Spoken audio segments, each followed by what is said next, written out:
السلام علیکم ورحمۃ اللہ وبرکاتہ،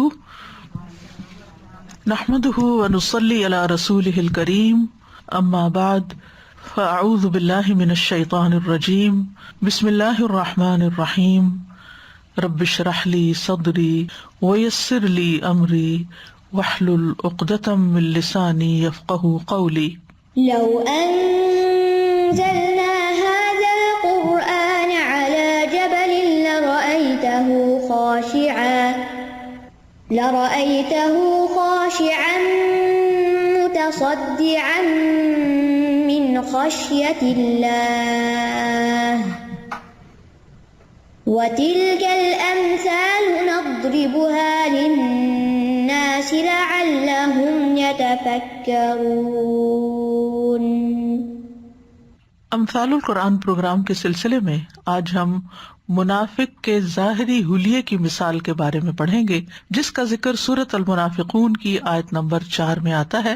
ارشاد باری تعالیٰ ہے، وَإِذَا رَأَيْتَهُمْ تُعْجِبُكَ أَجْسَامُهُمْ وَإِن يَقُولُوا تَسْمَعْ لِقَوْلِهِمْ كَأَنَّهُمْ خُشُبٌ مُّسَنَّدَةٌ يَحْسَبُونَ كُلَّ صَيْحَةٍ عَلَيْهِمْ هُمُ الْعَدُوُّ فَاحْذَرْهُمْ قَاتَلَهُمُ اللَّهُ أَنَّىٰ يُؤْفَكُونَ۔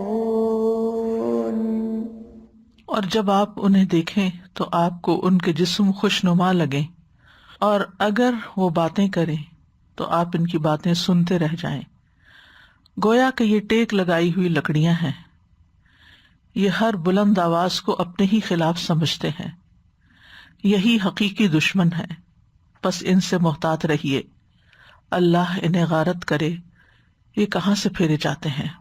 یہ مثال سورۃ المنافقون میں آئی ہے۔ یہ پوری سورت منافقین کے حالات کو بیان کرتی ہے اور ان کے افعال سے خبردار کرتی ہے۔ سورت کے آغاز میں اللہ تعالیٰ فرماتے ہیں، اذا جاءک المنافقون قالوا نشہد انک لرسول اللہ واللہ یعلم انک لرسولہ واللہ یشہد ان المنافقین لکاذبون۔ اے محمد صلی اللہ علیہ وسلم، جب منافق آپ کے پاس آتے ہیں تو کہتے ہیں، ہم گواہی دیتے ہیں کہ بے شک آپ یقیناً اللہ کے رسول ہیں، اور اللہ جانتا ہے کہ بے شک آپ یقیناً اللہ کے رسول ہیں، اور اللہ گواہی دیتا ہے کہ بے شک منافق قطعاً جھوٹے ہیں، یعنی ان کی یہ گواہی بھی جھوٹی ہے، اللہ تعالیٰ اس کو قبول نہیں کرتا۔ انہوں نے اپنی قسموں کو ڈھال بنا لیا ہے، پس انہوں نے لوگوں کو اللہ کے راستے سے روکا ہے، بے شک کتنا برا ہے وہ جو وہ عمل کر رہے ہیں۔ یہ اس وجہ سے کہ وہ ایمان لائے پھر انہوں نے کفر کیا تو اللہ نے ان کے دلوں پر مہر لگا دی، لہذا وہ سمجھتے ہی نہیں، فہم لا یفقہون۔ تو یہاں بھی آپ دیکھ رہے ہیں کہ منافقین کی خصوصیات بتائی جا رہی ہیں، جن میں پہلی یہ کہ ان کے اندر ایمان ہی نہیں ہے، یہ ایمان سے خالی ہیں، ان کے ایمان کا دعویٰ قطعاً جھوٹا ہے، اور یہ قسمیں کھا کر دوسروں کو دھوکہ دیتے ہیں اور لوگوں کو اللہ کے راستے سے روکتے بھی ہیں۔ تو ان کے اس رویے کی وجہ سے اللہ تعالیٰ نے ان کے دلوں پہ مہر لگائی ہے۔ اس کے بعد یہ مثال بیان ہوئی ہے۔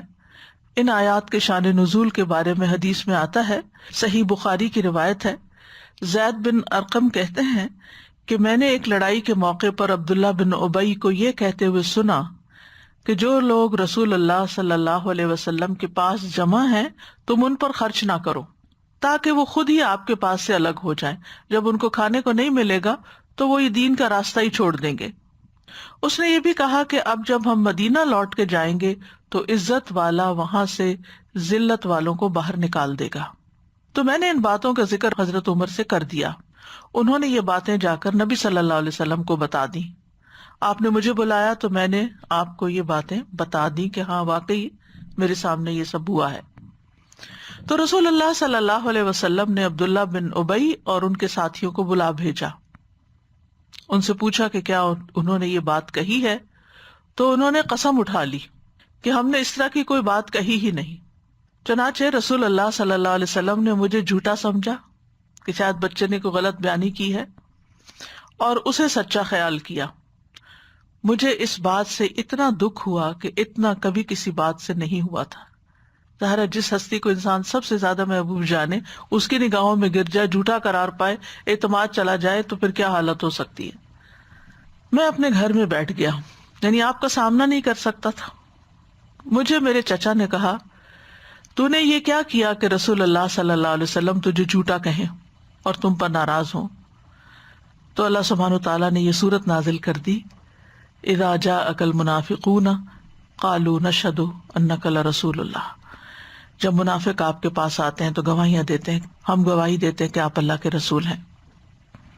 تو نبی صلی اللہ علیہ وسلم نے مجھے بلایا اور اس سورت کی تلاوت فرمائی اور فرمایا اے زید، اللہ نے تجھے سچا کر دیا.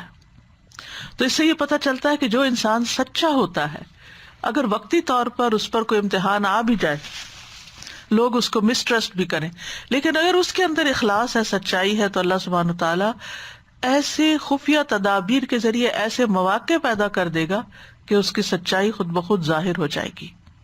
اس زمانے میں تو وہی نازل ہو جایا کرتی تھی، لیکن آج کے دور میں بھی حالات ایسا پلٹا کھاتے ہیں کہ لوگوں کو خود ہی اعتبار واپس آ جاتا ہے.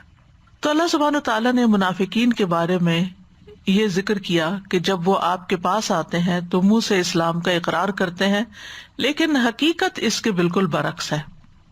وہ قسمیں کھا کے اپنی وفاداری کا یقین دلاتے ہیں، اور پھر ان کی مزید حالت بتائی گئی جو اس مثال کے اندر ہے.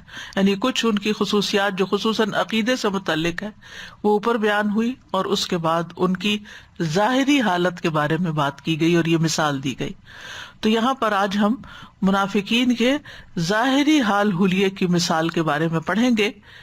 ارشاد باری تعالیٰ ہے وَإِذَا رَأَيْتَهُمْ تُعْجِبُكَ أَجْسَامُهُمْ، اور جب آپ انہیں دیکھیں، یعنی محمد صلی اللہ علیہ وسلم ان منافقوں کو دیکھتے ہیں تو تُعْجِبُكَ أَجْسَامُهُمْ، آپ کو ان کے جسم، ان کی صحت، ان کا حال حلیہ، ان کا ظاہری منظر، ان کی جسمانی تخلیق بہت متاثر کرتی ہے، یعنی حیران کرتی ہے. یعنی ہوتا ہے نا بعض اوقات انسان کسی بہت فٹ سمارٹ انسان کو دیکھے تو انسان اس سے بہت امپریس ہو جاتا ہے، لیکن حقیقت کیا ہے کہ وہ منافق صرف جسمانی صحت پر ہی توجہ رکھتا ہے اور اپنی ایمانی حالت اور روحانی حالت کو بھول جاتا ہے. تو چونکہ اس کا سارا فوکس ہی اپنے جسم پر ہوتا ہے، اسی کے لیے کنسرن ہوتا ہے، اسی کی فکر کرتا ہے، اسی صحت کو بنانے کی، فٹنس کو برقرار رکھنے کی، ینگ نظر آنے کی، اور ظاہری ڈیل ڈول اور خوبصورتی کو مینٹین کرنے کی. تو پھر جس چیز پر انسان کی توجہ ہوتی ہے اور جس چیز کے لیے وہ ورک آؤٹ کرتا ہے، جس چیز کے لیے وہ محنت کرتا ہے، اس کا نتیجہ بھی اللہ تعالیٰ دنیا میں دکھا دیتے ہیں. انسان جو ہے اس کے اندر 3 چیزیں بڑی اہم ہیں، جن میں سے سب سے ٹاپ پر اس کی روح ہے. روح نہ ہو تو انسان میت ہے، مردہ ہے. دوسری چیز انسان کی عقل ہے، جس کی وجہ سے انسان کو دوسرے سارے حیوانات پر فوقیت بخشی گئی ہے. یعنی ایک انسان کی روح اور دوسرے انسان کی عقل. روح نہ ہو تو انسان مردہ ہے، عقل نہ ہو تو انسان کا حال خراب ہے، یعنی انسان ہی نہیں، وہ بالکل بے سمجھی والی حرکتیں کرے گا. اور تیسری چیز انسان کا جسم ہے، جو 3rd پرائرٹی، یعنی پرائرٹی میں نمبر 3 آتا ہے. اور جسم کی اصل کیا ہے؟ مٹی ہے. انسان کو مٹی سے بنایا گیا اور اس کی غذا بھی مٹی سے ہی آتی ہے، کھانا پینا اور دیگر چیزیں. تو لوگوں میں سے اکثریت کا حال ہر دور میں یہی رہا ہے کہ وہ اپنی روح کی والدگی اور اس کی نشو و نما اور اس کی ترقی پر توجہ نہیں دیتے، اپنی عقل کو بڑھانے کی فکر نہیں کرتے، گہرائی میں جا کر نہیں سوچتے. ان کی زندگی کی سب سے بڑی اہم مشغولیت ان کے جسم سے متعلق ہوتی ہے، کہ جس میں ان کا کھانا پینا اور صحت اور علاج معالجہ اور ورزش اور جسمانی صحت سے متعلق جتنی چیزیں ہیں وہ اسی کے بارے میں زیادہ کنسرن رہتے ہیں، کیونکہ انسان اپنے آپ کو اسی اعتبار سے دوسروں کے سامنے پیش کرتا ہے. انسان کی روحانی حالت کیا ہے، ایمانی حالت کیا ہے، اندر کا اطمینان کیسا ہے، اس کا لطف صرف آپ خود ہی اٹھا سکتے ہیں، خود ہی جائزہ اس کا لے سکتے ہیں. اسی طرح عقل ایسی چیز ہے کہ جو آپ کو گرو کرنے میں، ایک میچور انسان، ایک سمجھدار انسان بننے میں مدد دیتی ہے، جس کے لیے انسان اپنے علم میں اضافہ کرتا ہے، چیزوں کو ایکسپلور کرتا ہے، غور و فکر کرتا ہے، تدبر کرتا ہے، اور اس کا کچھ حصہ انسان کو خود فائدہ دیتا ہے لیکن دوسروں کو بھی اس سے کچھ فائدہ پہنچتا ہے۔ تیسری چیز انسان کا جسم ہے۔ اگر جسم خوبصورت ہوتا ہے تو دور سے کوئی بات نہ بھی کرے، کوئی عقل کی بات نہ کرے، کوئی روحانی بات نہ بھی کرے، تو انسان اس کا ظاہری حال حلیہ لباس دیکھ کر اس سے متاثر ہو جاتا ہے۔ تو بہت سے لوگ اس سے دھوکا کھا جاتے ہیں اور وہ صرف ظاہری زیب و زینت ہی کے پیچھے اپنے وقت کا، زندگی کا، جوانی کا ایک بڑا حصہ گزار دیتے ہیں۔ تو یہاں جو منافقین کا حال بتایا گیا یا ان کے بارے میں جو خبر دی جا رہی ہے وہ بھی یہی ہے کہ وہ روح اور عقل کے اعتبار سے اپنے بارے میں غافل ہیں، جبکہ تیسرا جو ان کے مادی پہلو ہے، جسمانی پہلو ہے، اس کی طرف بہت توجہ دیتے ہیں اور خوب کھا پی کر اور عیش و عشرت اور آرام دے کر اپنے آپ کو خوبصورت پیش کرتے ہیں۔ تو فرمایا وَإِذَا رَأَيْتَهُمْ تُعْجِبُكَ أَجْسَامُهُمْ، یعنی اے رسول کریم صلی اللہ علیہ وسلم، جب آپ ان منافقوں کو دیکھتے ہیں تو آپ کو ان کے جسم اچھے لگتے ہیں۔ یعنی انسان کو ہر خوبصورت چیز اٹریکٹ کرتی ہے، تو یہ کوئی بری بات نہیں ہے کہ انسان اچھی چیز کو دیکھے اور اس سے انسپائر ہو۔ تو یعنی کہ نبی صلی اللہ علیہ وسلم کو بھی جو اچھی چیزیں ہوتی تھی وہ اچھی لگتی تھی، تو فرمایا کہ جب آپ دیکھتے ہیں تو آپ کو واقعی اچھے لگتے ہیں کہ بڑے خوبصورت لوگ ہیں، بڑے اچھے لوگ ہیں۔ کیونکہ مدینہ میں بھی نفاق میں اکثر لوگ وہ مبتلا تھے جو خوشحال تھے، مالدار تھے، اور اسی وجہ سے وہ پورے کے پورے اسلام میں داخل نہیں ہوتے تھے، کیونکہ ان کو ڈر یہ تھا کہ اگر ہم پورے اسلام کی طرف آ جائیں گے تو ہمیں تو بہت کچھ اللہ کے راستے میں دینا پڑے گا، جان بھی، مال بھی، اور بہت قربانیاں کرنی پڑیں گی، صبح سویرے اٹھنا پڑے گا نماز کے لیے، راتوں کو جاگنا پڑے گا، اور بہت سے کام کرنے پڑیں گے، صدقہ خیرات دینا پڑے گا۔ تو اس چیز سے وہ کتراتے تھے۔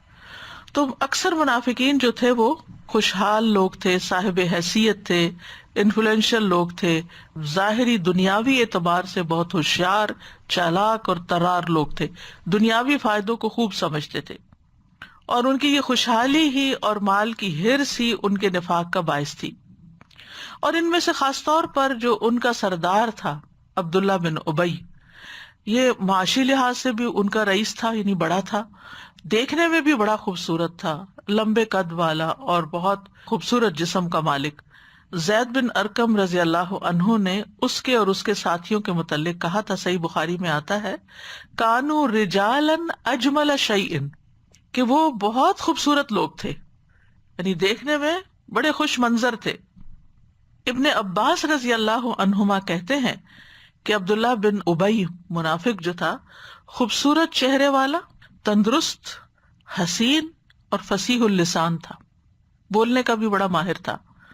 بس جب وہ بات کرتا تو نبی صلی اللہ علیہ وسلم اس کی بات کی طرف متوجہ ہوتے تھے۔ یعنی کچھ لوگ ایسے ہوتے ہیں کہ جب بات کرے تو آپ سنے بغیر رہ نہیں سکتے، آپ سننے لگ جاتے ہیں، چاہے ان کی بات میں کچھ بہت میننگ فل چیز نہ بھی ہو، لیکن ان کا انداز بیان ایسا ہوتا ہے کہ وہ آپ کو اپنی طرف کھینچ لیتا ہے۔ تو اللہ سبحانہ وتعالیٰ نے پھر اس کی یہ صفت بیان کی کہ وہ تعجبک اجسامہم، قلبی کہتے ہیں، اس سے مراد اجسامہم یعنی جمع کا صیغہ ہے، اس سے مراد عبداللہ بن ابی، جد بن قیس اور معتب بن قشیر ہیں۔ ان کے جسم بہت خوبصورت اور دلکش تھے اور ان کی زبان میں بہت فصاحت تھی۔ اچھا، اس آیت کا یہ مطلب نہیں ہے کہ کسی کی جسمانی صحت اچھی ہو تو نعوذ باللہ وہ منافق ہی ہے، یہ معنی نہیں ہے۔ بہت سے لوگ ایسے ہیں، ہر دور میں ایسے رہے ہیں کہ جو جسمانی اعتبار سے بڑے قوی ہوتے ہیں، لیکن انہوں نے اپنی قوتیں، اپنی طاقتیں، اپنی صحت اللہ کے راستے میں لگائی ہوئی ہوتی ہے، وہ اس سے خیر کے کاموں میں آگے بڑھتے ہیں۔ ظاہر ہے جب انسان کمزور ہوتا ہے، بیمار ہوتا ہے، تو وہ بہت سی چیزیں چاہنے کے باوجود کر نہیں سکتا، وہ چاہتا کہ کچھ کرے لیکن کر نہیں پاتا۔ اسی لیے کہا گیا نا کہ المؤمن القوی خیر و احب الی اللہ من المؤمن الضعیف وفی کل خیر۔ قوی مومن ضعیف مومن سے بہتر ہے اور اللہ کو زیادہ پیارا ہے کمزور مومن کی نسبت، اور دونوں میں ہی خیر ہے، یعنی یہ نہیں کہ کمزور اللہ کا دتکایا ہوا ہے، لیکن کمزوری سے مراد یہاں صرف جسمانی کمزوری نہیں ہے، اس سے مراد روحانی کمزوری بھی ہے. یعنی کچھ لوگ ہوتے ہیں ان کا ایمان کامل ہوتا ہے یا بہت قوی مضبوط ایمان والے ہوتے ہیں اور ایمان میں بہت اونچے درجے پر ہوتے ہیں، کچھ درمیانے اور کچھ ذرا نچلے درجے پر ہوتے ہیں. تو اللہ کو وہ لوگ زیادہ پیارے ہیں کہ جو ایمان کے اعلیٰ درجات پر ہوں، روحانی اعتبار سے بھی قوی ہوں اور جسمانی اعتبار سے بھی قوی ہوں. عباس رضی اللہ عنہ کے بارے میں آتا ہے کہ وہ بھی نہایت خوبصورت اور طویل القامت تھے. جب گھوڑے پہ سوار ہوتے تو ان کے پاؤں زمین پہ لگتے تھے، اتنے لمبے تھے قد کے. بیت اللہ کا طواف کرتے تو سب میں سے بیچ میں نمایاں نظر آتے تھے. ہوتا ہے نا بعض لوگ ٹالسٹ ہوتے ہیں تو وہ پرومیننٹ ہو جاتے ہیں، لیکن انہوں نے اپنے جسم کو اللہ کے راستے میں لگایا، ہجرت کی، اللہ کے راستے میں جہاد کرتے رہے. اور حضرت عمر رضی اللہ عنہ کے دور خلافت میں ان کے قریبی لوگوں میں سے تھے، یعنی اپنی صلاحیتوں، قوتوں، مال کو اللہ کے راستے میں لگایا. تو جسمانی قوت کوئی بری چیز نہیں ہے، اس میں بھی خیر ہے. حضرت عباس کی طوالت سے آپ کو معلوم ہے کہ نبی صلی اللہ علیہ وسلم کے پاس جب وہ جنگ بدر میں پکڑے ہوئے آئے تھے تو ان کے پاس لباس نہیں تھا، تو عبداللہ بن ابی کا جو کرتا تھا وہ ان کو پورا آیا تھا تو پہنایا گیا تھا. پھر جب عبداللہ بن ابی کا انتقال ہوا تو نبی صلی اللہ علیہ وسلم نے اپنا کرتا جو تھا وہ اس کو کفن کے لیے دیا تھا، اس احسان کے بدلے کے طور پر. جسمانی قوت کا جہاں تک تعلق ہے تو ہم دیکھتے ہیں کہ طالوت کو اللہ سبحانہ وتعالیٰ نے جسمانی قوت کی وجہ سے چنا تھا. سورۃ البقرہ میں آتا ہے وقال لهم نبیہم ان اللہ قد بعث لکم طالوت ملکا قالوا انا یکون له الملک علینا ونحن احق بالملک منہ ولم یؤت سعۃ من المال قال ان اللہ اصطفاہ علیکم وزادہ بسطۃ فی العلم والجسم واللہ یؤتی ملکہ من یشاء واللہ واسع علیم. ان کے نبی نے یعنی بنی اسرائیل کے نبی نے موسیٰ علیہ السلام کے بعد کی بات ہے، ان سے کہا کہ اللہ نے تمہارے لیے طالوت کو بادشاہ مقرر کیا ہے. وہ کہنے لگے بھلا وہ ہم پر حکومت کا حقدار کیسے ہو سکتا ہے، ہم زیادہ حقدار ہیں اس سے، اس کے پاس تو کچھ مال و دولت بھی نہیں. تو نبی نے کہا اللہ نے تم پر حکومت کے لیے اسے ہی منتخب کیا ہے اور ذہنی اور جسمانی اہلیتیں اسے تم سے زیادہ دی ہیں. زادہ بسطۃ فی العلم والجسم، اور اللہ جسے چاہتا ہے اپنی حکومت عطا کرتا ہے، بادشاہت عطا کرتا ہے. وہ بڑی وسعت والا ہے، خوب جاننے والا ہے، اس کو پتا ہے کہ کس کو کس کام کے لیے چننا چاہیے. اسی طرح ہم دیکھتے ہیں کہ جبریل علیہ السلام کی صفت کیا ہے.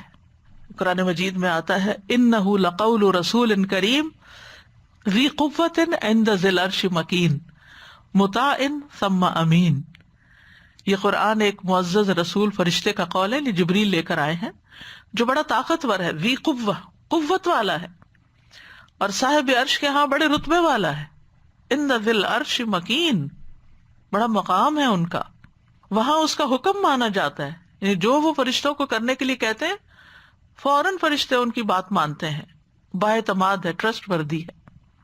اسی طرح ہم دیکھتے ہیں کہ جو قوی انسان ہوتا ہے ذمہ داری نبھانے میں بھی بڑا اچھا ہوتا ہے. جیسے شعیب علیہ السلام کی جو 2 بیٹیاں تھیں جن کے جانوروں کو موسیٰ علیہ السلام نے پانی پلایا تھا، تو موسیٰ علیہ السلام بھی بڑے قوی تھے. آپ کو معلوم ہے ان کے ایک گھونسے سے وہ قبطی جو تھا وہ مارا گیا تھا.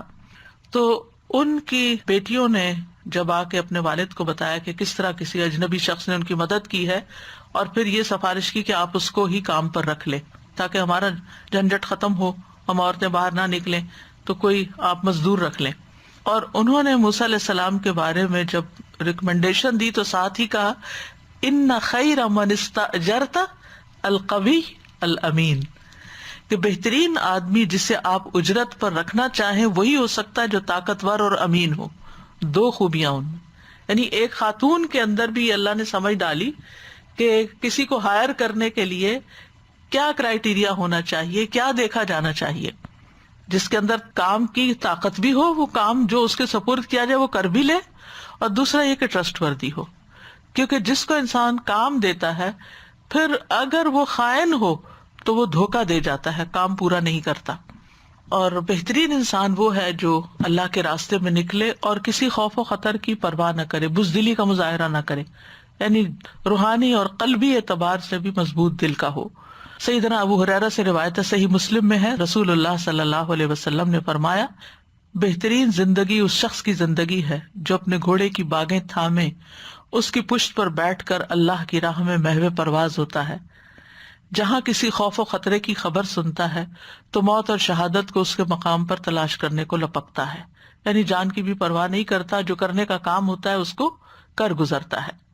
اور حضرت عمر دعا کیا کرتے تھے، اے اللہ میں تیری بارگاہ میں شکایت کرتا ہوں فاجروں کے طاقتور ہونے کی اور قابل بھروسہ لوگوں کے کمزور ہونے کی. یعنی جو ٹرسٹ وردی ہیں ان میں قوت نہیں، وہ کام کے قابل نہیں ہے. ویسے بہت مخلص ہیں، سنسیئر ہیں، اچھے ہیں، لیکن کوئی کام دو تو وہ نہیں آتا ان کو کرنا، وہ نہیں کر سکتے. اور دوسری طرف وہ لوگ جو دین میں نہیں، اللہ کے نافرمان ہیں، ان کی قوتیں اور صلاحیتیں اتنی بڑی ہوئی ہیں کہ وہ بہت کچھ کر جاتے ہیں. اور یہ ریشو اس زمانے میں بھی تھا اور آج بھی ہم دیکھتے ہیں کہ دنیا کے لیے لوگ کیسی کیسی محنت کر جاتے ہیں، کتنی قوت لگا جاتے ہیں، لیکن جب کسی کو دین کا کوئی کام دیا جائے تو اس کے لیے انتھک کوشش نہیں ہوتی. یعنی اپنی جان کھپانے والی بات نہیں ہوتی، جان لگانے والی بات نہیں ہوتی. یعنی کچھ لوگ بہت اچھے ہوتے ہیں، اخلاق کے اچھے ہیں، نرم مزاج ہے، ساری کوالٹیز ہیں، لیکن کام نہیں جانتے ہوتے. تو پھر کس فائدے کے؟ وہ اپنی ذات کے لیے تو فائدہ مند ہے لیکن وہ دین کے لیے بہت فائدہ مند نہیں. تو اسی لیے حضرت عمر اس طرح دعا کرتے تھے. مطلب یہ تھا کہ اللہ مجھے القوی الامین عطا کرے لوگ کہ جن سے میں حکومت کا کام لے سکوں. پھر فرمایا وَإِن يَقُولُوا تَسْمَعْ لِقَوْلِهِمْ، نہ صرف یہ کہ ان کا ظاہری حال حلیہ اچھا ہے، بلکہ یہ کہ جب وہ بات کرے تو آپ ان کی باتیں سنتے رہ جائیں.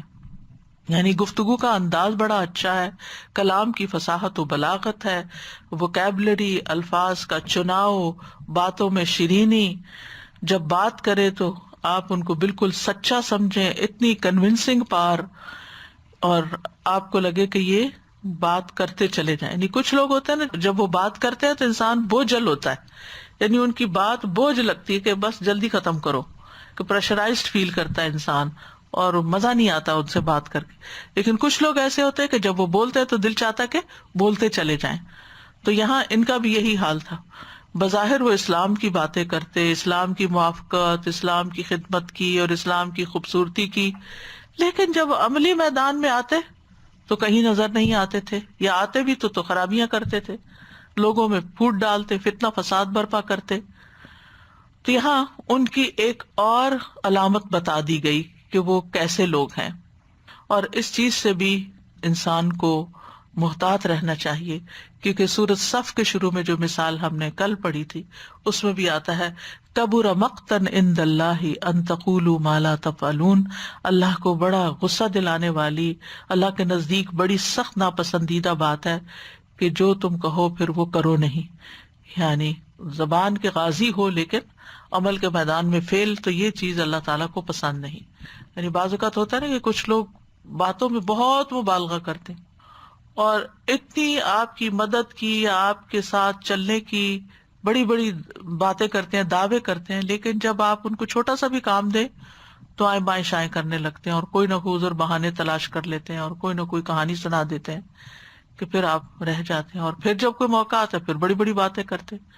تو یہ جو کیفیت ہے اس سے بھی انسان کو نکلنا چاہیے کہ جو کر سکتا ہے صرف اس کی کمٹمنٹ کرے، اور جو نہیں کر سکتا اس کے بارے میں زیادہ بات بھی نہ کرے. پھر یہاں پر جو مثال دی گئی کہ وہ ہیں کیسے، ان کی جسمانی حالت کیا ہے، کأنہم خشب مسندہ، یہ ہے مثال دی گئی ان کی گویا کہ وہ چنی ہوئی لکڑیاں ہیں. خشب کا لفظ جو ہے یہ خشبہ کی جمع ہے، اور خشب کو خشب بھی پڑھا گیا ہے ایک قرات میں، اور اس وزن کی یہ جمع بہت کم آتی ہے. مفسرین نے اس کی مثال ثمرۃ سے لی ہے جس کی جمع ثمر ہے. ثمرہ پھل کو کہتے ہیں اور ثمر اس سے جمع جس سے خشب. اور مسندہ، سند کا مطلب ہوتا ہے کہ سہارا لینا، اور یہ باب تفعیل سے اسم مفعول ہے. مسند کا مطلب ہے دیوار کے ساتھ ٹیک لگا کر رکھی ہوئی. تو مطلب یہ ہے کہ جیسے لکڑیوں میں طول اور عرض اور خوبصورتی کے باوجود عقل سمجھ کوئی نہیں ہوتی، اسی طرح یہ بھی عقل اور سمجھ سے عاری ہیں، خالی ہیں، عقل نہیں ہے ان کے اندر. جب یہ آپ کی مجلس میں آئیں اور دیوار کے ساتھ پیچھے ٹیک لگا کے بیٹھ جائیں اور بظاہر یہ نظر آئے کہ یہ بہت کچھ سن رہے ہیں، سمجھ بھی رہے ہیں، لیکن جب اٹھتے ہیں تو کیا کہتے ہیں؟ ایک دوسرے کی طرف دیکھ کے کہتے ہیں یہ آج کیا بات ہوئی تھی. یعنی ان کا نہ اس میں دل ہوتا، نہ دماغ ہوتا، نہ ان کی توجہ ہوتی ہے، اور نہ ہی وہ وہاں کچھ سیکھنے کے لیے آتے ہیں. وہ تو صرف حاضری لگانے آتے ہیں کہ اگر ہم زیادہ غیر حاضر رہے تو لوگ ہم پہ شک کریں گے کہ شاید یہ مسلمان ہی نہیں، کیونکہ انہوں نے مسلمانوں کی کامیابیوں سے فائدہ اٹھانا تھا. تو بظاہر خوبصورت ہیں لیکن خیر سے خالی ہیں، بیکار ہیں، نفع سے خالی ہیں. زمخشری ایک مفسر ہے، وہ کہتے ہیں کہ آیت کا مطلب یہ ہے کہ حسین و جمیل، جسیم و عریض ہونے کے باوجود ان سے کسی نفع کی توقع نہیں، کیونکہ جو کارآمد لکڑی ہوتی ہے نا، یا وہ کسی دروازے میں لگ جاتی ہے، یا کسی الماری میں لگ جاتی ہے، یا اس سے کوئی فرنیچر بن جاتا ہے، تو وہ فائدہ مند لکڑی ہے. چاہے لکڑی میں عقل سمجھ نہیں بھی، پھر بھی فائدہ دیتی ہے. لیکن دیوار کے ساتھ اسی لکڑی کو ٹیک لگا کے رکھ دیا جاتا ہے جو سکھانے کے لیے، یا کہ جلا دیں گے بعد میں، یا یہ ہے کہ اس سے کوئی فوری فائدہ نہیں ہو رہا ہوتا. تو منافقین کی اکثریت کا یہی حال تھا. کأنہم خشب مسندہ، یعنی خشب سے مراد کھجور کے تنے بھی لیے گئے ہیں، یعنی کھجور کے کھڑے ہوئے درخت جو ہیں ان سے بھی تشبیہ دی گئی ہے، کیونکہ وہ دیکھنے میں خوبصورت نظر آتے ہیں. لیکن کھجور کا تنا عام درختوں کے تنے کی طرح اتنا فائدہ مند نہیں ہوتا اسٹریٹ ہے، اور اس کے اندر ڈیزائن بھی ہوتا ہے، ایک خوبصورتی بھی ہوتی ہے، ایک گرینڈر ہوتی ہے، ایک دیکھنے میں بھلا محسوس ہوتا ہے.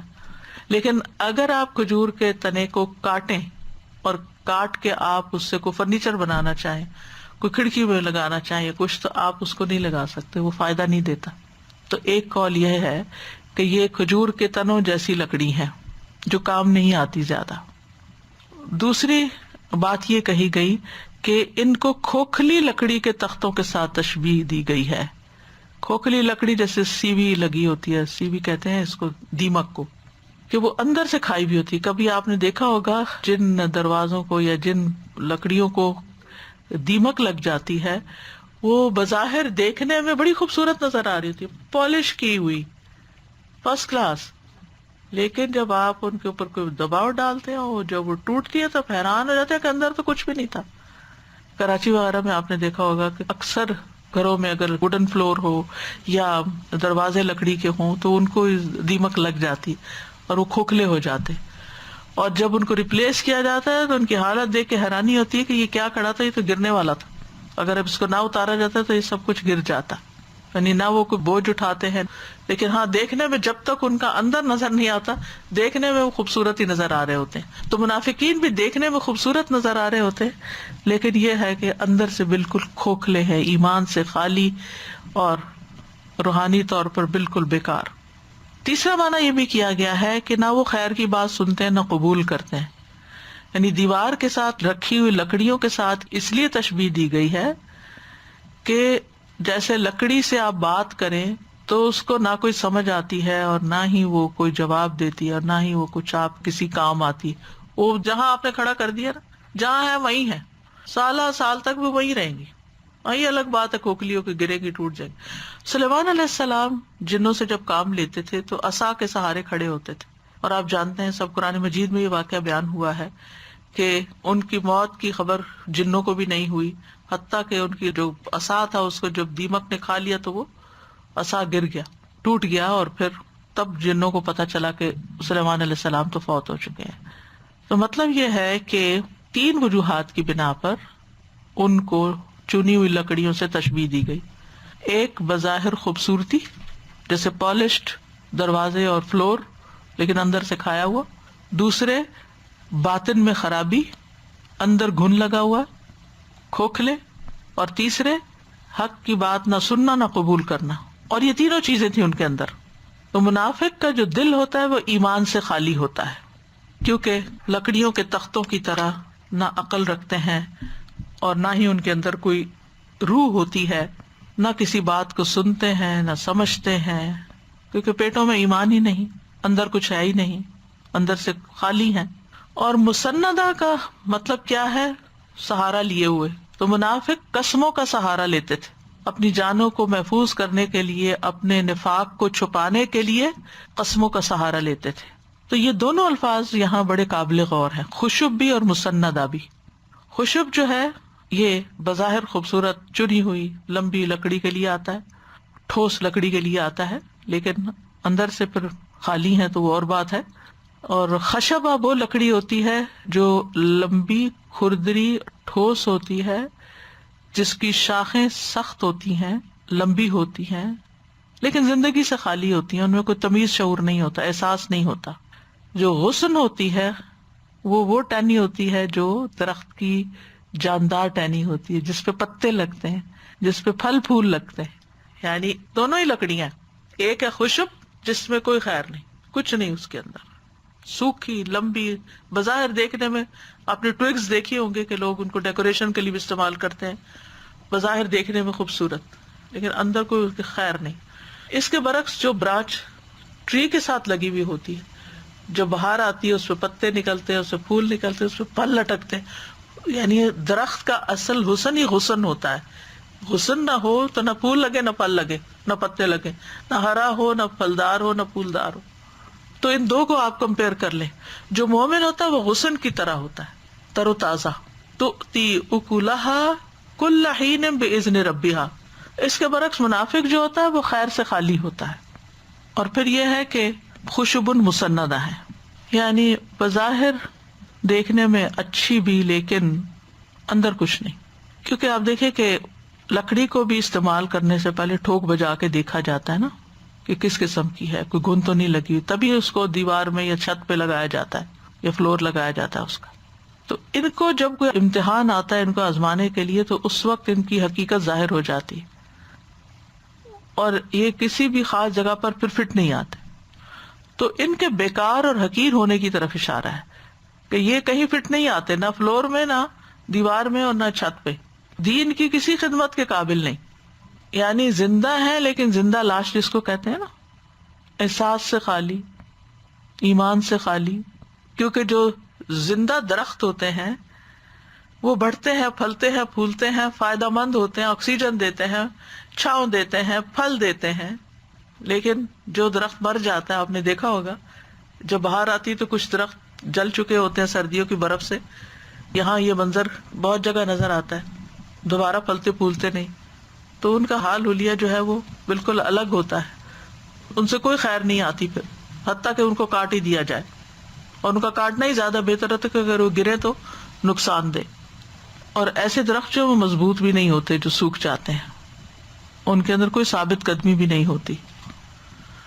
اور یہ بھی کہا گیا کہ یہ چونکہ مجلس میں پیچھے بیٹھتے تھے، دیوار کے ساتھ بیٹھنے کو ترجیح دیتے تھے، ٹیک لگانے کو، تو اس کے لیے مسندہ کا خاص لفظ استعمال ہوا، یعنی ان کو صرف اپنی جسمانی راحت اور اپنا ایک الگ سے سٹائل اور یہ سب چیزیں محبوب تھی، نبی صلی اللہ علیہ وسلم کے قریب ہونے کا شوق نہیں تھا، توجہ سے بات سننے کا شوق نہیں تھا، پیچھے پیچھے رہتے تھے۔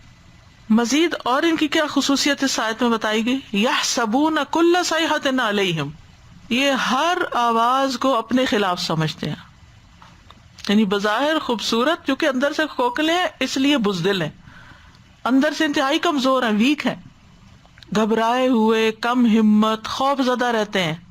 استغفر اللہ۔ کیونکہ جو شخص جھوٹا ہوتا ہے نا، جس شخص نے اپنے اندر کوئی چیز چھپائی ہوئی ہوتی ہے، جو چور ہوتا ہے، اس کا حال یہی ہوتا ہے کہ وہ ہر چیز کو سمجھتا کہ یہ میرے خلاف کچھ ہونے لگا ہے، خوف زدہ ہوتا ہے۔ الصدق طمأنینہ، سچائی میں اطمینان ہوتا ہے۔ تو اس کا ایک معنی یہ کیا گیا ہے کہ دشمن کے حملے سے خوف زدہ رہتے ہیں، یعنی ذرا سی کوئی آواز سنتے ہیں مدینہ میں اور ذرا سی کوئی خوفناک چیز سامنے آتی ہے تو ان کو لگتا ہے بس دشمن نے حملہ کر دیا اور اب تو یہ مرے کے مرے، اب تو آئی ان کی ہلاکت۔ یعنی حتیٰ کہ جب ان کا کوئی ساتھی اپنی اونٹنی پر زور سے چلائے یا جانوروں کو ہانکے تو ان آوازوں سے بھی ڈرتے تھے کہ ہے یہ کون آ گیا۔ دوسرا یہ کہ ان کے اندر پہچانے جانے کا خوف تھا کہ ہمارا نفاق نہ کھل جائے، یعنی منافقین اپنے اوپر پڑنے والی ہر بلند آواز سے سمجھتے ہیں کہ ان کو پہچان لیا گیا ہے، اسی لیے اللہ تعالیٰ نے فرمایا ہم العدو فاحذرہم، یہ دشمن ہے، ان سے بچ کے رہو۔ پھر اسی طرح یہ بھی کہا گیا کہ مسجد میں کہی جانے والی ہر پکار کو اپنے خلاف سمجھتے ہیں، یعنی نبی صلی اللہ علیہ وسلم جب کوئی حکم جاری کرتے تھے، جیسے کسی کے قتل کا حکم، تو ان کو ڈر ہوتا تھا کہ کہیں ہمارے بارے میں تو نہیں کوئی فیصلہ ہو رہا. پھر یہ کہ ہر حادثے کے بارے میں یہ سمجھتے کہ انہیں پہ ہی نازل ہو جائے, آئی ان کی شامت, آئی ان پہ مصیبت. یعنی جب بھی کوئی حادثہ پیش آتا یا کوئی خوف کی بات ہوتی تو بزدلی کی وجہ سے کیا سمجھتے کہ یہ آفت ان پہ ہی آئے گی, یہ مصیبت ان پہ ہی آنے والی ہے. اتنا ڈر ہے ان کے اندر. اسی لیے آپ دیکھیں کہ کتنی خوبصورت دعا ہے جو ہمیں ہر نماز کے بعد پڑھنے کے لیے کہی گئی ہے, اللہم انی اعوذ بک من الجبن واعوذ بک من ان ارد الی ارذل العمر واعوذ بک من فتنۃ الدنیا ومن عذاب القبر. یہ انسان کو پڑھتے رہنا چاہیے, کیونکہ بزدلی جو ہے وہ اسلام میں پسندیدہ نہیں, کہ انسان ہر چیز سے خوف کھاتا رہے. مومن جو ہے وہ آخرت کے لیے جیتا ہے, دنیا کا کوئی بھی نقصان اس کے لیے کوئی بہت بڑی چیز نہیں ہوتی, کیونکہ وہ اللہ کے ساتھ سچا ہوتا ہے. تو اس کو یہ ہوتا ہے کہ جب میں مروں گا, اللہ کے پاس جاؤں گا, تو انشاءاللہ اگلی زندگی اس سے بہتر ہوگی. کیونکہ مومن دنیا میں راحت پا ہی نہیں سکتا. بعض علماء کہتے ہیں کہ ہم نے زندگی میں ایک دن بھی امن چین کا نہیں پایا کہ ہم آرام سے رہے ہوں. ہر روز کوئی نہ کوئی مسئلہ, ہر روز کوئی نہ کوئی تکلیف کی چیز. ظاہر ہے کہ جب آپ اللہ کے لیے خالص بن کے جی رہے ہوں گے, اللہ کی عبادت اور اللہ کے دین کی دعوت اور خدمت میں اپنا وقت لگا رہے ہوں گے, تو نہ آپ کی رات کی نیند پوری ہوگی, نہ آپ کو اپنی فوڈ بہت انجوائے کرنے کا وقت ہوگا. جیسے رمضان ہی تھا, تب آپ دیکھیں کہ سحری کتنے تھوڑے سے ٹائم میں آپ کو کرنی ہوتی تھی, کیونکہ رات اگر عبادت کر رہے ہیں آپ, یا دیر سے سوئے ہیں یا 1-2 گھنٹے کے لیے سوئے ہیں, تو پھر اس کے بعد ہی کہ افطار کے بعد تراویح کا وقت ہے, تو کتنا تھوڑا سا ٹائم بیچ میں ہوتا ہے. تو آپ کتنی چیزوں کو کٹ ڈاؤن کر دیتے, نہیں یہ چائے بھی نہیں پینی, یہ بھی نہیں کھانا, یہ بھی نہیں کرنا, یہ بھی نہیں کرنا, کیونکہ عبادت کا وقت. لیکن کچھ لوگ ہیں نہ ان کو تراویح کی فکر ہے, رات جاگ رہے ہیں شغل میلہ لگا کے, اور اس میں سحریاں بھی کر رہے ہیں, اور اس کو بھی پارٹی بنایا ہوا ہے, فن بنایا ہوا ہے.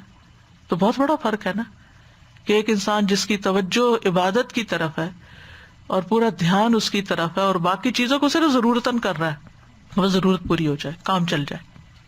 اور دوسرا شخص جس کا پورا فوکس ہی اس پر ہے کہ میرے کھانے پینے میں کسی چیز کی کمی نہ آئے, ہر چیز میری مرضی کے مطابق ہو. تو ان دو کے لائف سٹائل میں بہت بڑا فرق آ جاتا ہے, کیونکہ انسان جب دوسروں کے لیے جیتا ہے تو اپنی زندگی میں بہت سی قربانیاں کرنی پڑتی ہیں. تو یہاں ان کو ہمیشہ اس بات کی فکر ہوتی تھی کہ پتہ نہیں کوئی نیا حکم آ جائے گا, کوئی نئی چیز آ جائے گی, پھر ہمیں کوئی قربانی کرنی پڑے گی, کچھ چھوڑنا پڑے گا, کچھ کرنا پڑے گا. مومن کے لیے اللہ کا ہر حکم خوشی کا حکم ہوتا ہے کہ الحمدللہ ہمیں گائیڈ لائن ملی, ہمیں رہنمائی ملی, ہم اور کیا کریں, ہم اور کیا کریں. وہ کبھی بھی اس بات سے نہیں تھکتا کہ جو کر رہا ہے وہ اس پہ کافی ہے. ایمان والوں کا حال یہ ہوتا ہے کہ جو وہ کر رہے ہوتے ہیں وہ کہتے ہیں اس سے زیادہ کچھ کرنے کا مل جائے, اور کیا کریں کہ اللہ کو راضی کر دیں. ہر وقت کوئی نہ کوئی نیکی کرنے کی تلاش میں لگے رہتے ہیں. پھر اسی طرح یہ بھی کہا گیا کہ لشکر میں دی جانے والی ہر آواز سے یہ خوف زدہ ہوتے تھے. مثلا کبھی لشکر میں اگر کوئی آواز دے, یا کسی کا جانور چھوٹ کے بھاگے, یا کسی کو ڈھونڈا جا رہا ہو, تو ان کے دلوں میں خوف دہشت رہتی تھی کہ ابھی ان کے بارے میں کوئی آیت نازل ہے اور ان کو بلایا جا رہا ہے, یا یہ جو چھپ چھپ کے خرابیاں کر رہے ہیں نبی صلی اللہ علیہ وسلم کو پتہ چل گیا. ان کے خوف کے بارے میں سورۃ الاحزاب میں بھی آیت آتی ہے, آیت 19 میں, اشحۃ علیکم فاذا جاء الخوف رأیتهم ينظرون الیک تدور اعینهم کالذی یغشی علیہ من الموت فاذا ذهب الخوف سلقوکم بألسنۃ حداد اشحۃ علی الخیر اولئک لم یؤمنوا فاحبط اللہ اعمالهم وکان ذلک علی اللہ یسیرا. تمہارے بارے میں سخت بخیل ہیں, بس جب خوف آ پہنچے تو آپ انہیں دیکھیں گے کہ وہ آپ کی طرف ایسے دیکھتے ہیں کہ ان کی آنکھیں اس شخص کی طرح گھومتی ہیں جس پہ موت کی غشی طاری کی جاتی. پھر جب خوف جاتا رہتا ہے تو آپ کو تیز زبانوں کے ساتھ تکلیف دیں گے, اس حال میں کہ مال کے سخت حریص ہیں. یہ لوگ ایمان نہیں لائے تو اللہ نے ان کے اعمال ضائع کر دیے, اور یہ ہمیشہ سے اللہ پہ بہت آسان ہے. پھر اسی طرح جب جہاد کا حکم آتا تھا تب بھی ان کو موت پڑ جاتی تھی. سورۃ محمد میں ہے, اور وہ لوگ جو ایمان لائے کہتے ہیں کوئی سورت کیوں نہیں نازل کی گئی. پھر جب کوئی محکم سورت نازل کی جاتی ہے اور اس میں لڑائی کا ذکر کیا جاتا ہے تو آپ ان لوگوں کو دیکھیں گے جن کے دلوں میں بیماری ہے, وہ آپ کی طرف اس طرح دیکھیں گے جیسے اس شخص کا دیکھنا ہو جس پہ موت طاری ہو گئی ہو, موت کی غشی ہو. بس ان کے لیے ہلاکت ہے. فرمایا ہم العدو, یہی دشمن ہے, یہ پکے دشمن ہے. فاحذرہم, ان سے محتاط رہو. یعنی حقیقت میں مسلمانوں کے دشمن منافق ہی ہیں. کیونکہ چھپے دشمن ہے نا. جو کھلے دشمن ہوتے ہیں نا ان سے مقابلہ آسان ہوتا ہے. آپ دیکھ لیتے کہ وہ آپ کے خلاف کیا کر رہا ہے اور آپ اس کا مقابلہ کیسے کریں. لیکن جو دلوں میں دشمنی چھپائے ہوئے ہوتے ہیں لوگ، آپ کو پتہ ہی نہیں چلتا کہ وہ کیا چالیں چل رہے ہیں. ان سے بچنا بڑا مشکل ہوتا ہے، انسان دھوکا کھا جاتا ہے، اور خاص طور پر ان کی ظاہری چرب زبانی سے، ان کی باتوں سے. تو نبی صلی اللہ علیہ وسلم کو ہوشیار کیا جا رہا ہے کہ آپ ان کی ظاہر سے دھوکا نہ کھائیں، ہر وقت محتاط رہیں، یہ کسی وقت بھی دھوکا دے جائیں گے، کسی وقت بھی بڑا ڈنگ مار دیں گے. فاحذرہم، یعنی احذرہم کا مطلب کیا؟ ان کی باتیں نہ سنیں، ان کی باتوں سے ان کی طرف مائل نہ ہوں. کیونکہ جب انسان کسی دشمن کے لیے نرم گوشہ دل میں رکھتا تو پھر وہ کسی وقت بھی نقصان دے جاتا ہے اور انسان نقصان اٹھا جاتا ہے. قاتلہم اللہ انا یؤفکون، ان پہ اللہ کی لعنت، یہ کہاں سے پھیرے جاتے ہیں. یعنی اللہ ان کو اپنی رحمت سے باہر نکال دے، یعنی ایک طرح سے بد دعا ہے یہ. اور ایک معنی یہ بھی کیا گیا ہے کہ اللہ ان کو ایسی جگہ پر اتارے جہاں ان کا دشمن ان سے جنگ کرے، کیونکہ اللہ تعالیٰ ہر شخص پر غالب ہے.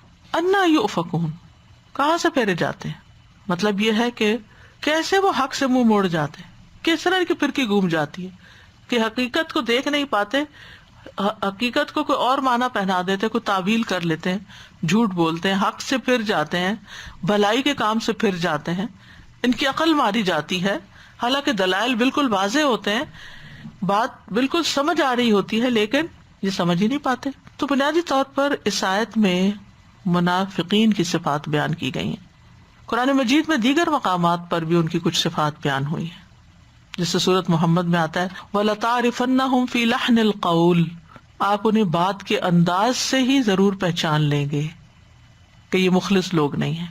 ان کی باتوں سے ہی آپ کو سینس ہو جائے گی کہ یہ جو اتنی بڑی بڑی باتیں کرتے ہیں اور کام کے وقت کہیں غائب ہو جاتے ہیں تو یہ سنسیئر لوگ نہیں ہیں، گفتگو میں بڑے ماہر ہیں.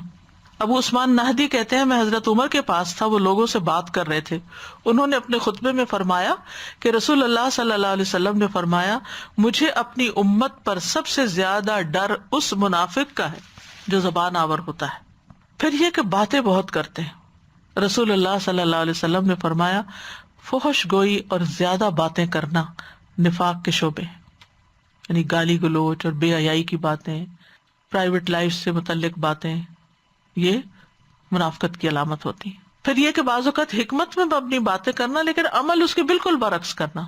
عمر بن خطاب کہتے ہیں نبی صلی اللہ علیہ وسلم نے فرمایا بے شک میں اس امت کے ہر ایسے انسان سے ڈرتا ہوں، اس امت کے یعنی مسلمانوں کے اندر سے، جو منافق ہے، باتیں حکمت کی کرتا ہے لیکن عمل ظلم والا ہوتا ہے، یعنی دوسروں کے حق مارتا ہے. پھر اسی طرح ایک اور علامت یہ بتائے گی کہ اللہ کی کتاب لے کے جھگڑے کرتے ہیں اور اس میں غالب آ جاتے ہیں. نبی صلی اللہ علیہ وسلم فرمایا قرآن میں جھگڑا نہ کرو اور اللہ کی کتاب کے بعض حصے کو بعض کی وجہ سے نہ جھٹلاؤ. بعض اوقات ایسا ہوتا ہے کہ مومن قرآن کے ساتھ مجادلہ کرتا ہے تو مغلوب ہو جاتا ہے، اور منافق قرآن کے ساتھ جھگڑا کرتا ہے تو غالب آ جاتا ہے. زیاد بن حدیر کہتے ہیں حضرت عمر نے مجھ سے دریافت کیا کیا تم یہ جانتے ہو کہ اسلام کو کیا چیز تباہ کرتی ہے؟ میں نے جواب دیا نہیں. حضرت عمر نے فرمایا عالم شخص کی لغزش، منافق شخص کا قرآن کے بارے میں جھگڑنا، اور گمراہ کرنے والے حکمران. پھر اسی طرح بے عمل قاری. حضرت عبداللہ ابن عمرو ابن العاص کہتے ہیں کہ میں نے رسول اللہ صلی اللہ علیہ وسلم کو فرماتے ہوئے سنا میری امت کے اکثر منافقین قراء حضرات ہوں گے، یعنی بظاہر دیکھنے میں بڑی خوبصورت قرات کریں لیکن اندر سے عمل سے کھوکھلے خالی. اب آپ دیکھیے کہ یہ ساری علامات ہمیں اپنے اندر ڈھونڈنی چاہیے. ہم لوگوں کا جائزہ نہ لینا شروع کر دیں کہ فلاں ایسا ہے اور فلاں ایسا ہے، کہیں اس میں سے کوئی چیز ہمارے اندر تو نہیں. اگر اللہ نہ کرے کہ کوئی ایسی چیز ہو اس کو نکال دینا چاہیے. پھر جھوٹ بولنا اور جھگڑا کرنا. نبی صلی اللہ علیہ وسلم نے فرمایا 3 خصلتیں جس میں وہ منافق ہے، خواہ نماز پڑھتا ہو، روزہ رکھتا ہو اور اپنے آپ کو مسلمان سمجھتا ہو، جب بات کرے تو جھوٹ بولے، وعدہ کرے تو خلاف کرے، امانت رکھوائی جائے تو خیانت کر دے. پھر ایک اور علامت یہ ہے کہ یہ مومنوں کی عیب جوئی کرتا ہے اور ایمان والوں کا مذاق اڑاتا ہے. الذین یلمزون المتطوعین من المؤمنین فی الصدقات والذین لا یجدون الا جہدهم. وہ لوگ جو ان مومنوں پہ عیب لگاتے ہیں جو صدقہ زیادہ دیتے ہیں، اور ان پر بھی جو محنت سے کما کے لاتے ہیں، کیونکہ غریب ہیں تھوڑا لاتے ہیں تو پھر ان پہ ہنستے ہیں کہ یہ اس سے روم فتح کرنے چلے ہیں. پھر یہ ہے کہ دل سے ایمان لانے کے بجائے صرف زبانی ایمان کا اظہار کرتے، جیسے سورۃ البقرہ میں آتا ہے۔ پھر اللہ کے بارے میں بدگمانی کرتے ہیں، یہ اس سے بڑا احتیاط کرنے کی ضرورت ہے۔ اللہ نے یہ کیوں کر دیا، اللہ نے وہ کیوں کر دیا؟ بھائی وہ تو اللہ ہے، وہ جو چاہے کر سکتا، فعال لما یرید ہے۔ سورۃ فتح میں آتا ہے وَيُعَذِّبَ الْمُنَافِقِينَ وَالْمُنَافِقَاتِ وَالْمُشْرِكِينَ وَالْمُشْرِكَاتِ الظَّانِّينَ بِاللَّهِ ظَنَّ السَّوْءِ عَلَيْهِمْ دَائِرَةُ السَّوْءِ وَغَضِبَ اللَّهُ عَلَيْهِمْ وَلَعَنَهُمْ وَأَعَدَّ لَهُمْ جَهَنَّمَ وَسَاءَتْ مَصِيرًا۔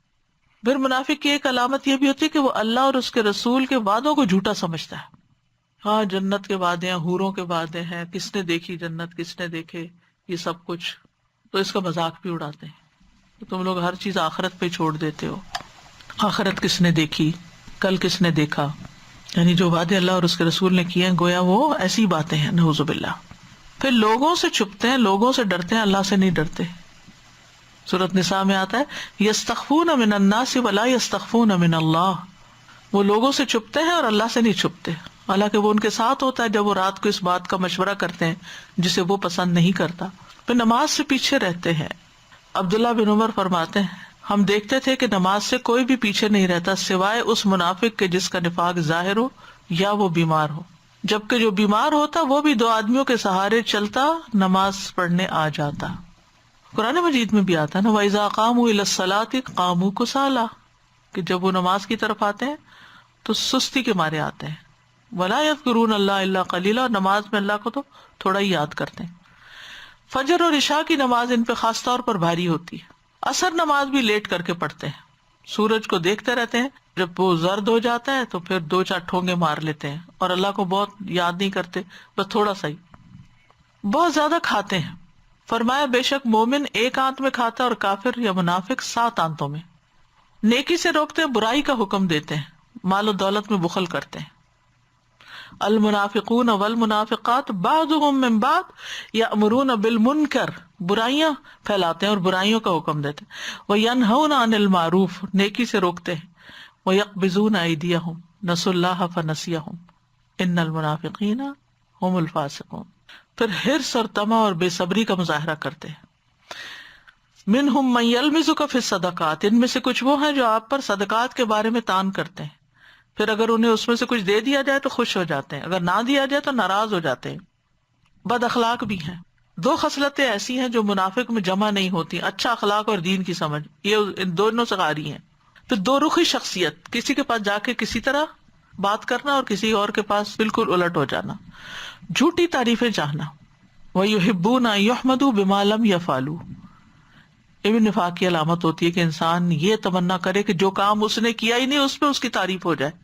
پھر بدترین عورتوں کی مثال دی گئی، وہ جو اپنی زیب و زینت ظاہر کرنے والیاں، اکڑنے والیاں ہیں۔ ایسی منافق عورتیں، اور ان میں سے کوئی بھی جنت میں داخل نہیں ہوگا مگر سرخ چونچ اور سرخ پیر والے کبے کی طرح، بہت کم۔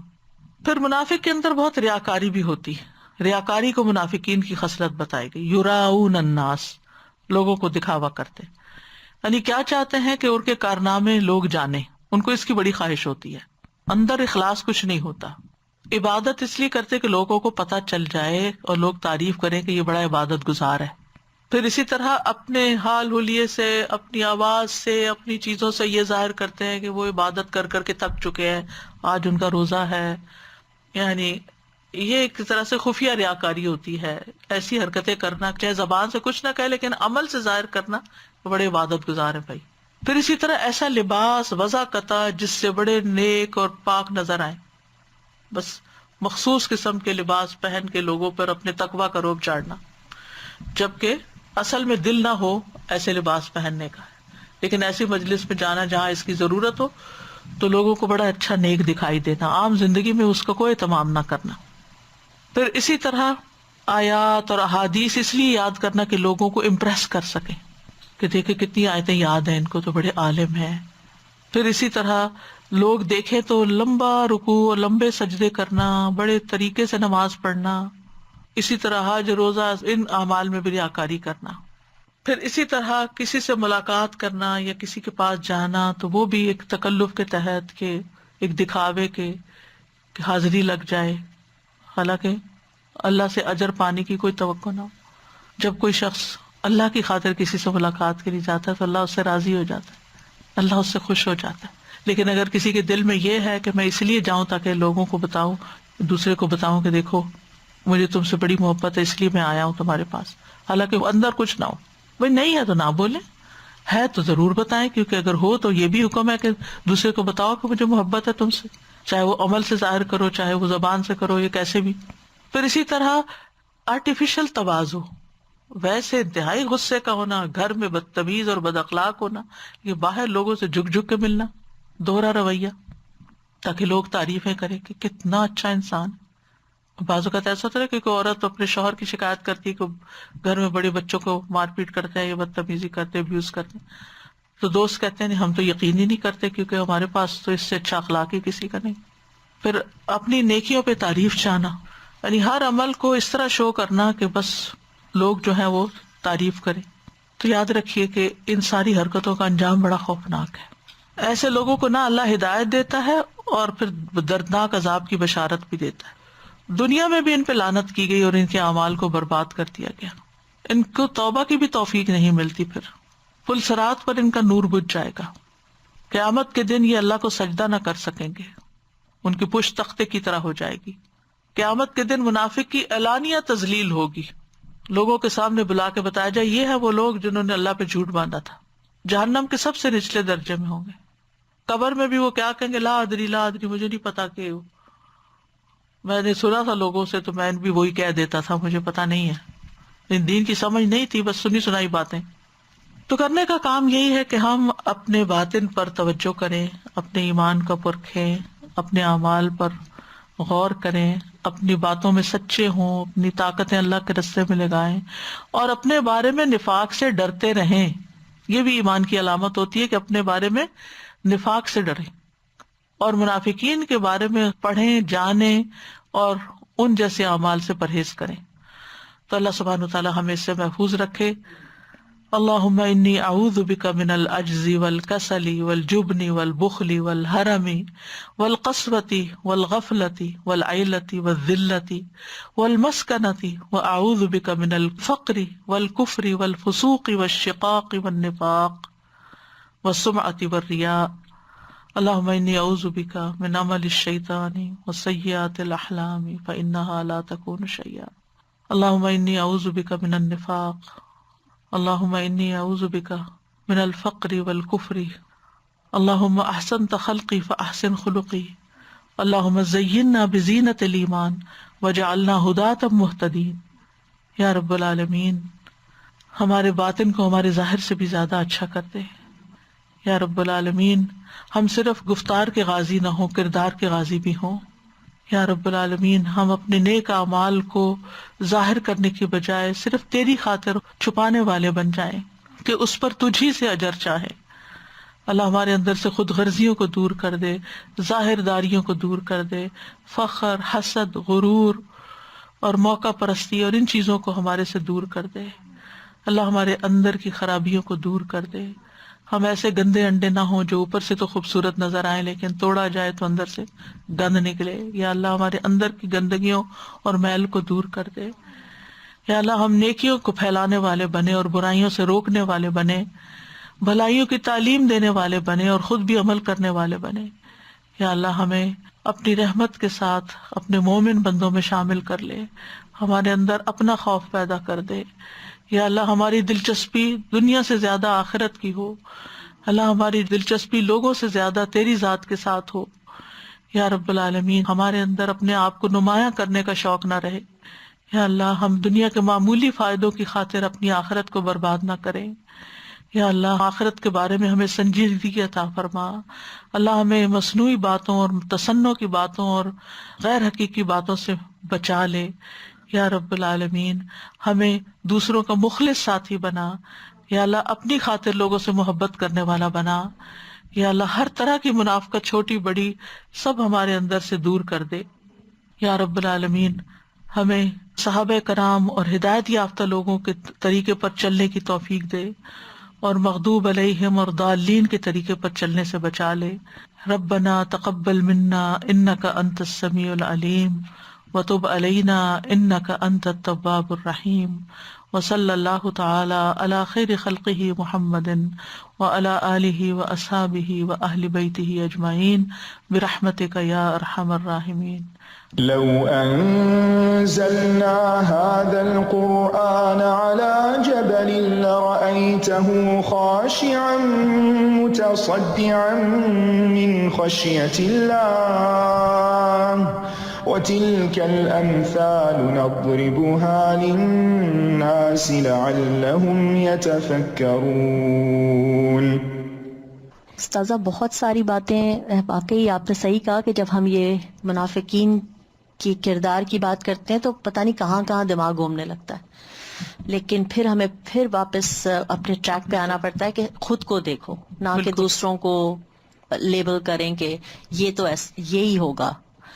نمبر 2 یہ اگین یہ سمجھ آ رہی تھی کہ جو 2 فیس پیپل کا آپ نے کہا، تو ایک شیخ بتا رہے تھے کہ آدمی جو ہے وہ باہر اتنا اچھا بن رہا ہوتا ہے، جیسے کہ ابو بکر، تو کہہ رہے کہ یہ تو باہر تو ابو بکر ہے مگر ابو جہل گھر میں جا کے بن جاتا ہے، تو لیکن وہ کوئی سمجھ نہ پائے اس کو کہ یہ ایسا بھی ہو سکتا ہے. ایون کہ اتنے 2 رویے، متضاد رویے، like it's totally 2 people, Abu Bakr and Abu Jahl. تو کون سا سوچے گا کہ یہ ٹھیک کہہ رہے ہیں بچے یا بیوی، کہ یہ ایسا ہی ہو جاتا ہے. اور آپ صلی اللہ علیہ وسلم نے تو یہ بھی، مجھے یاد ہے کہ ایک حدیث میں تھا کہ ایسا شخص جو ہے جس کا اخلاق اچھے نہیں ہے اپنے گھر والوں کے ساتھ، وہ مطلب بدترین میں سے آتا ہے. اینڈ سیکنڈلی اگر ان سے کوئی خوف کھاتا ہے، گھر کے بچے ڈر جاتے ہیں، چھپ جاتے ہیں کہیں، اگر ایسا انسان باہر کتنی بھی اچھی باتیں کر لے کوئی فائدہ نہیں. لیکن اس نے اپنی تو آخرت کا کیا کیا اس نے. تو بس. اور دوسرا، جب سٹارٹنگ میں آپ یہ بتا رہی تھی جب اس کے بارے میں کہ they are like physically very like strong, اور تو آج ہم یہی دیکھتے ہیں کہ جو بھی آدمی ہے مسکولر بن رہے ہیں، بہت مسلس بنا کے، and they are coming on the T V, اور اپنے آپ کو میڈیا پہ لا رہے ہیں کہ وی آر سم تھنگ، اور اس کے لیے اتنی محنت کی جاتی ہے کہ کوئی مسٹر کینیڈا بننا چاہ رہا ہے تو مسٹر یونیورس بننا چاہ رہا ہے. لیکن اگر آپ ان کے اخلاق اور ان کی دین کی بات کریں تو I don't think so it's anything over there. تو اتنی محنت صرف دنیا کو دکھانے کے لیے کہ میں دنیا بن جاؤں. نبی صلی اللہ علیہ وسلم نے فرمایا کہ جو اصل پہلوان وہ ہے جو غصے کے وقت اپنے نفس کو قابو کر رہے ہیں، وہ ہے اصل اسٹرانگ، نہ کہ کشتی میں کسی کو پچھاڑ دے. ابھی تو یہی نظر آتا ہے میڈیا پہ کہ بس جو سب سے زیادہ طاقتور ہے وہ دیکھنے میں کون ہے. اور اسی سے کنٹینیوڈ کے فٹنس کے آپ دیکھ لیں بہانے سے کیا کیا چیزیں ہو رہی ہیں. سب سے زیادہ جو جگہ ہے جہاں سے فحاشی پھیلتی ہے وہ فٹنس کلبز ہو گئے، اور اس کے بہانے سے ابھی آپ دیکھیں یوگا اور ایسی چیزیں جو کہ ہمارے دین میں بھی خلل پیدا کرنے والی اور ہمارے ایمان میں بھی خلل پیدا کرنے، ہم اس کی ڈیپتھ تک جاتے ہی نہیں، کیونکہ تینوں چیزیں آپ نے جیسے مینشن کی، پرائیورٹی جس میں روح، عقل اور جسم. عقل کو تو بالکل ہی آپ پیچھے چھوڑ دیں نا، سمجھتے ہی نہیں کسی چیز کو کہ یہ ہمارے دین میں تو نہیں یہ خرابیاں پیدا کر رہی ہیں چیزیں، کہ اگر ہم یہ کرنے جا رہے ہیں.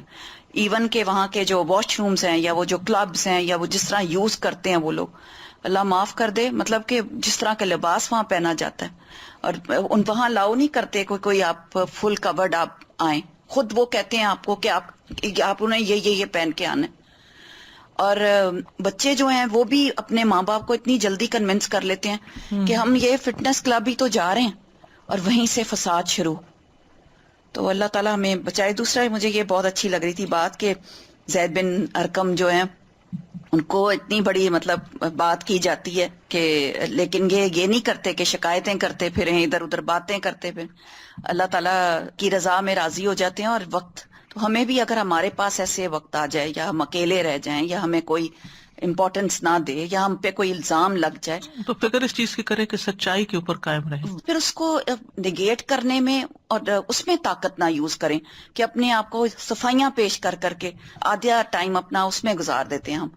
ہمیں ویٹ کرنا چاہیے کہ تب تک اللہ تعالیٰ ہماری برات کب تک سامنے لے آتے ہیں، اور اللہ تعالیٰ ہماری وہ بھی ایک بہت بڑا ٹیسٹ ہوتا ہے اور ٹائم پہ ہمیں پتہ چل جاتا ہے. آخر دعوانا ان الحمد للہ رب العالمین. سبحانک اللہم و بحمدک، اشہد ان لا الہ الا انت، استغفرک و اتوب الیک. السلام علیکم و رحمۃ اللہ وبرکاتہ.